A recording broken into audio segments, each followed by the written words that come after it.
versus S. 3 little words, pages in the law reports. What could be more technical? What could be more dry? What could be more uninteresting?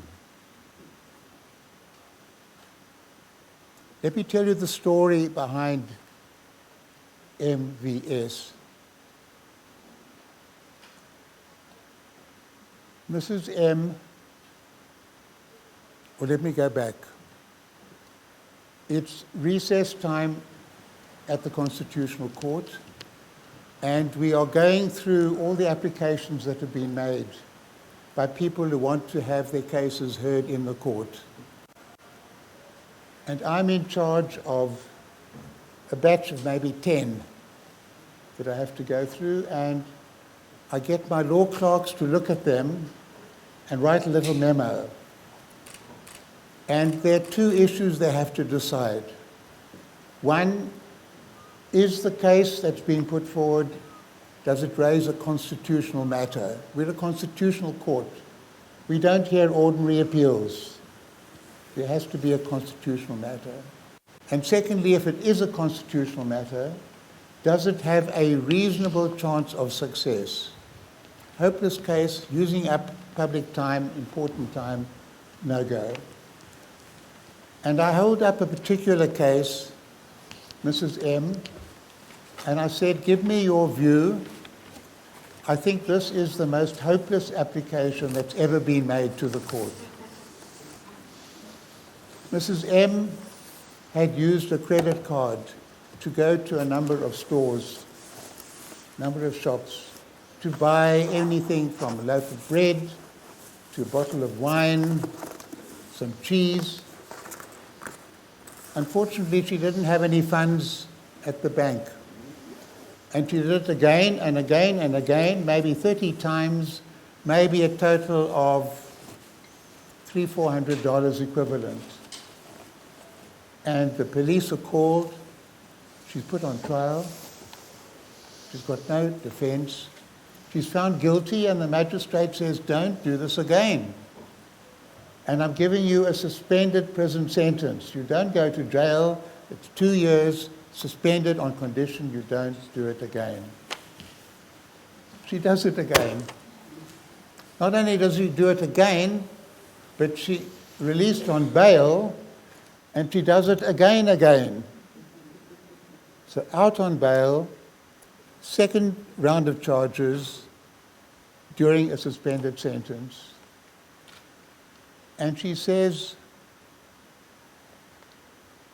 I can't go to jail. I have to look after my children. I have 3 teenage boys, and I can't be separated from them. Too bad. You should have thought about that before you went in for the crime. That's the general attitude. Any event, my clerks write their little memos, and I send out a memo to my colleagues, and I say, I don't think this case raises a constitutional issue, and I don't think it stands a hope in hell of success, even if we could hear it. My colleague Cato Regan says, Albie, have you thought about the rights of the children? Not Mrs. M's rights to be with the children. Have you thought about the rights of the children? And I hadn't. So I said, okay, Kate, the rights of the child, we have rights of the child in the Constitution, raises a constitutional matter. But she's not going to get anywhere. But maybe it's an important principle to raise. So I recommend to my colleagues that we hear the matter, even although I don't think she's going to get anywhere. We enroll the case M versus S. S is the state, M is the protecting identity of the children, name that's given. Children's law is seen as something for the family courts, not as a constitutional matter. And we apply in broad terms the paramount interests of the child, prevailing, everybody knows that. This isn't real hard constitutional law. And this very upstart, fresh, new Pretoria University-based organization says the rights of the child raise important constitutional questions. But what are the principles? What does it mean to be a child? What does it mean to be vulnerable? Children are particularly vulnerable. They don't vote. They don't have guns. They don't have property. Maybe they now have a few PlayStations and so on. And they're told to shut up and listen. And terrible things happen to children. But it's not only terrible things happen to children. They are us. We were children. We have children. They are the future. They are citizens that will become. And the way they are treated by the law, the way they are envisaged in our new constitutional order, is not some little compartmentalized theme. It's indicative of our broad humanity, the texture of our society. And this brings me back to the conference that was mentioned in Harare. 1987, it's the time of emergencies in South Africa. It's the time when we in exile sections are sending explosives and guns into the country to advance the armed struggle. We're having international campaigns. We're developing the underground mass mobilization. It's also the time when we have a conference on children. On children. And we're doing it partly to show how obnoxious apartheid is. It's not just an evil system that separates people, denies the votes. It's crushing the lives of people from the moment of their birth, dictating their destinies, and preventing them from having the things that children all over the world should have. But it's even more than that. We had children there. They weren't only speaking and denouncing, they were singing. They were expressing themselves. It was introducing a whole new theme into the liberation struggle. Not children with scarves marching to the drums and saying, "We are the young lions, we're going to fight for freedom." Children as children. And the whole leadership of the ANC were involved in that project. And I think that it corresponded to a yearning. We'd spent years and years and years fighting to bring down, to destroy, to counteract the terrible might of racist apartheid. And those elements of hope and humanity and freshness, the green side, if you like, get suppressed in that hard, relentless struggle. And so there was a sense of joy, of excitement, of ebullience. People who were there said what an amazing conference it was. The tone and the register wasn't simply denunciation, it was affirmation. And that was around the child, around the children. So the theme of liberating children became part of national liberation in South Africa. And I remember a conference that was held then in Cape Town on the rights of the child in a future democratic South Africa. I think it was just before our first elections. We had Bernadine Dawn, came from Northwestern University. She'd been in resistance to the Vietnam War. She'd been in the underground in jail. Now she turned from being, in that sense, a fighter with weapons of steel into a fighter for the rights of the child, a very famous center, the rights of the child. A certain young advocate called Anne Skelton was there. There were many other people from different parts. The University of the Western Cape was absolutely central to that whole project. And I'm asked to speak. And I remember how deeply I felt. Somehow the rights of the child had been reduced simply to protecting child against abuse. Now that's fundamental, that's core. But if you restrict the rights of the child simply protection against abuse, you're almost denying autonomy to the child to be a child. You're simply saying, don't beat the child. You're saying, maybe feed the child. But it's a very narrow vision. And it came to me, strong thought came to me, that there are three clusters of rights of the child. The one is protection, basic physical protection, mental protection against abuse. The second is the right to be nurtured, to be fed, to be clothed, to be educated. But the third is the right of the child to be a child, to play, curiosity, adventure. Black children couldn't dream. They couldn't imagine. The whole world was sealed off against them. They couldn't be children. And the play would be play, how do you avoid the police when they're chasing after you?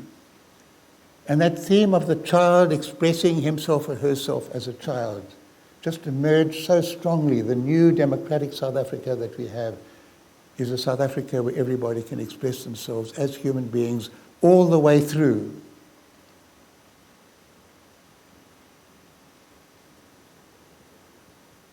We get the reports in the case of Mrs. M. Oh, now it's getting complicated. The welfare report indicates that because of the delays in the proceedings, some years have passed. She hasn't repeated the offence. She's now running two businesses. One was a laundry, and the other was a business dealing with bail. She knew all about bail, and doing it very successfully. She was on the school Parent-Teachers Association. She was looking after the children. There's no one else to look after the children. Recommendation from the Centre for Child Law, keep her out of jail so that she can carry on looking after the children. Recommendation from the curator, something to the same effect. The state, social welfare, a bit more ambiguous. And I'm thinking now, this is Albie now, when he's not wearing the robes. What good is it going to do to send her to jail? She'll be hanging out with other women who are in trouble, whose lives are dysfunctional, involved with deceit. She's managing now. And the theme of restorative justice comes to me.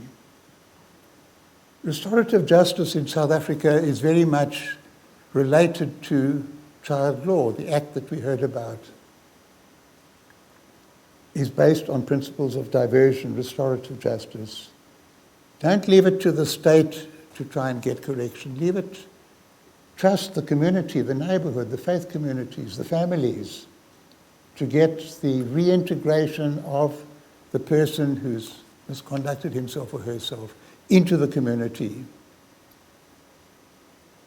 And then surely something like that should apply in the case of Mrs. M. So that absolutely hopeless case from the beginning is now a case that's compelling us to think about reconfiguring the rights of children, not the children themselves being prosecuted for offences, but the children of others being prosecuted for offences. Not because you feel sorry for or sympathetic to the violators of the law, not even because you feel sorry for the children, because they have rights. It's in the Constitution, they have rights. And one of the rights in our Constitution is the right to parental care. So there are two elements then to the decision that has to be written. The first is to say that the magistrate who sentenced her to 4 years imprisonment after these series of serial defaults didn't inquire into the impact on the children, didn't ensure that if the primary caregiver goes to jail, something has to happen to the children. And if you're depriving the children of the primary caregiver, then as a judicial officer you have a duty to inquire into what will happen to the children. That's laid down now as a principle. You must inquire if there are reasons to believe that children will be affected by a sentence to imprisonment. And in this particular case, if a case can be made out of avoiding jail, a serious murder case, terrible embezzlement over a long period of time, premeditated crimes and so on, you can't say, well, the children's interests have to prevail. But then you can't simply send the caregiver to jail without ensuring that arrangements are made for the children. So that principle comes in. And then how to express that. And when you're writing a judgment, you don't consciously go back in your memory and remember the conference in Lusaka and remember speaking at the conference of 3 clusters of rights. But they're part of you. They come out in the words. And you're thinking, now these are children. Don't focus on the mum only and what she's done and her defaults. The children mustn't sink or swim with their parents. They have rights independently as children, as human beings. They're not miniature adults waiting to, you add water and they grow up. They are working their way through life. They're exploring, they're feeling. And they were living in an area with gangs, with drugs. Young boys were the most vulnerable, if you like, of the vulnerable. And so I pen the words to try and express why I feel it's so important to see children, not as miniature adults, but as children. Not tied umbilically to their parents, but independent human beings. The restorative justice aspect. Maybe South Africa is unique to the extent which the theme of restorative justice played itself out in our constitutional evolution. The Truth and Reconciliation Commission was extraordinary. We didn't have Nuremberg trials. We allowed people to come forward and express their pain, the terrible things that were done, they were listened to. We allowed for forms of reparation on an individual basis. It wasn't graciously done, it wasn't enough. There wasn't enough public involvement in the whole process, communities being involved. It was seen as a state bureaucratic thing, lump sums being paid out. I think we could have done much more there. And also amnesty was given to people who came forward and acknowledged what they'd done. No blanket amnesty, you had to come forward and acknowledge what they'd done. The TRC, Truth and Reconciliation Commission, has been criticized. I think a number of the criticisms are justified in terms of what could have been done better and follow-up that should have happened. But it was extraordinary in our country. And it was extraordinary for me because the person who organized the bomb in my car that cost me my arm and sight of one eye phoned me and asked, could he see me before he went to the Truth Commission? And I said, yes, I met him. It was rather extraordinary. I explained this many times.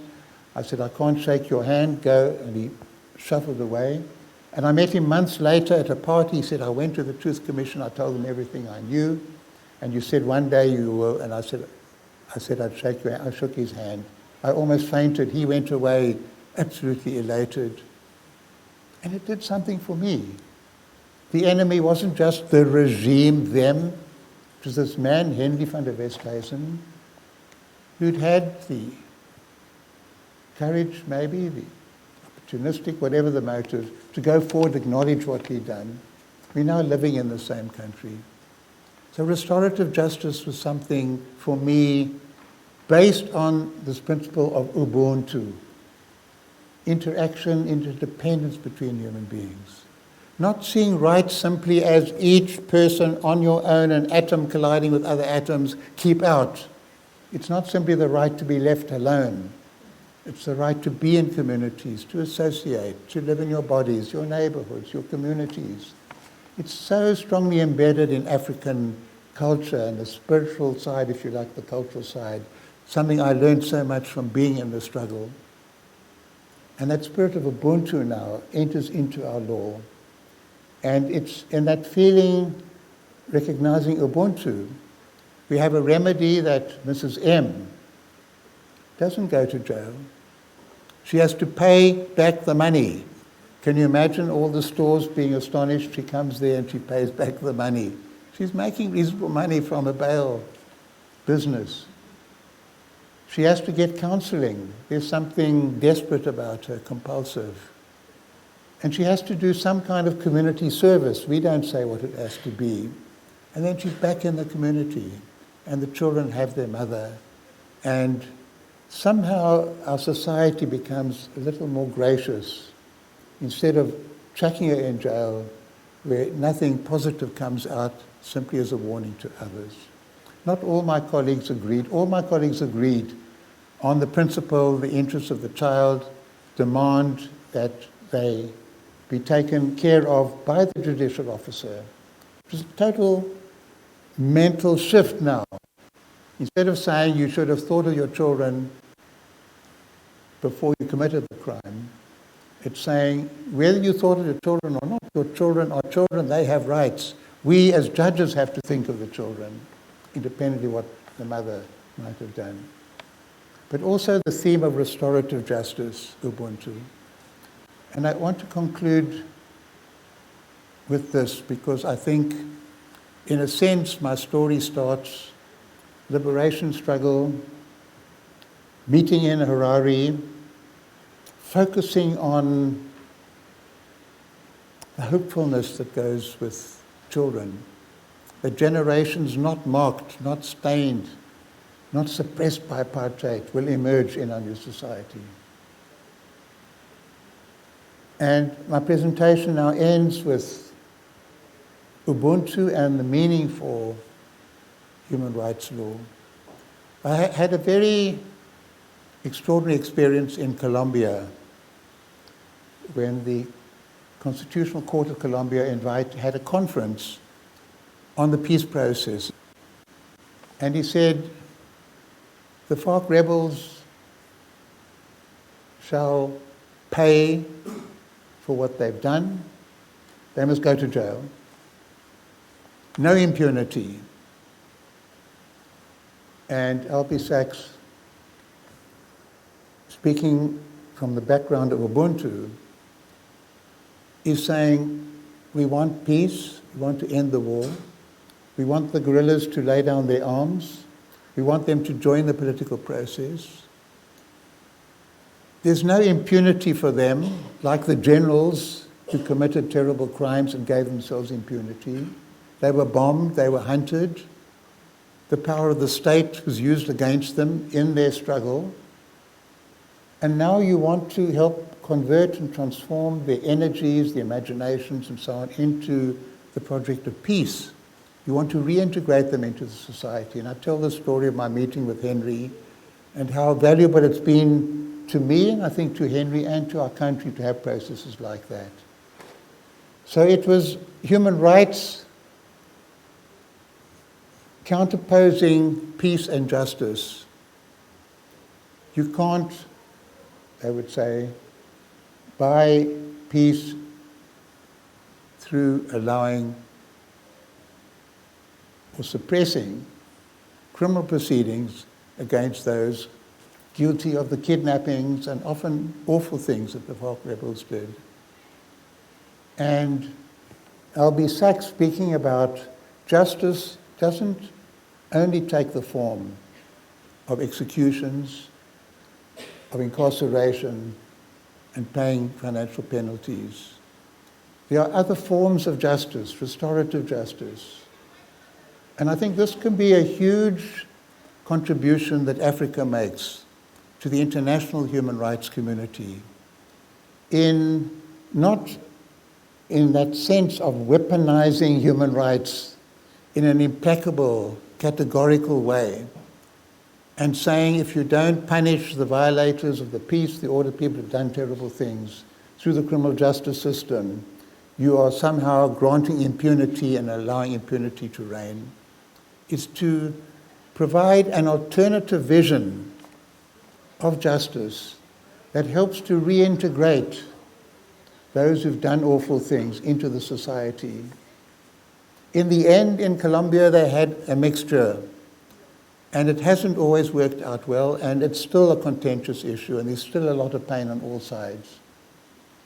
But it's important for that theme of human rights then being seen as something that intensifies the sense of humanity, of respect, of human interrelationship, and not simply something that is aimed only at suppressing and punishing the transgressors.